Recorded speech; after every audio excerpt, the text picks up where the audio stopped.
Hello, guys. It's Wednesday, October 7th. So let's dive into what we're going to be up to today. First off, you have your 30-second daily journal. And here's what it is. We're still thinking about bravery because that's kind of the topic for this week. So here's the question. Tell me about a time you were brave and what happened, or maybe a time you saw someone else be brave. So you could possibly tell what happened. If it's about you, you could tell how you felt. If it's about someone else, you could maybe infer what was it like for them? How did it all turn out? So just talk about a time when you were brave, because kind of like yesterday, we're going to keep reading about different pictures of what it means to be brave. And that's our second and third task for today. You'll read a poem called Bravery, and then you're going to complete a reading response about it. So here's our poem. It's called Bravery. It's by a poet named Todd Boss. I'll tell you a little bit about him in a second. But it's a poem, pretty short. It is a cool description of an experience he had as a child.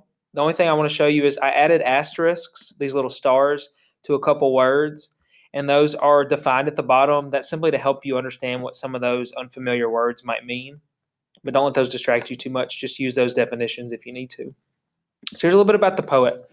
His name is Todd Boss. He grew up in America. This is him. He grew up on a farm in Wisconsin. So this poem actually deals with some characters doing something in a barn. And here's a couple words to help you. He's going to refer to a thing called a mow. And now he's not talking about mowing the yard. What he's talking about, it's another word for like a hayloft, or the part of a barn that's on the second floor where they pile hay to feed animals like cows. My family in South Mississippi had a barn growing up, and my uncles used to store hay up there to feed their cattle. That's what that is. Maybe some of you guys have been in a hayloft or a mow before. And they're going to describe climbing a ladder to get up there. That's typically the way people reach the hayloft, is to climb up, and then they can drop hay down through a hole to feed the animals. I was going to talk about dung, which you don't know what that means. It's simply poop, like cow poop. They're going to describe cow poop. Sorry for that disturbing image. And lastly, the word swallow. In this case, it's not like swallowing food. A swallow is also a type of bird that kind of looks like this. They are known for their tail that has these two peaks as a part of it. The last thing he's going to describe that might be helpful, he's going to talk about rafters in the barn. If you don't know what rafters are, rafters is the top part of a roof. It's the things that hold the roof up. So those are all little details that might help you understand the poem and what he's trying to show us about bravery, all in the context of a barn. So guys, simply read the poem, enjoy it. You might have to read it a couple of times to understand it. I had to. That's what a good reader does.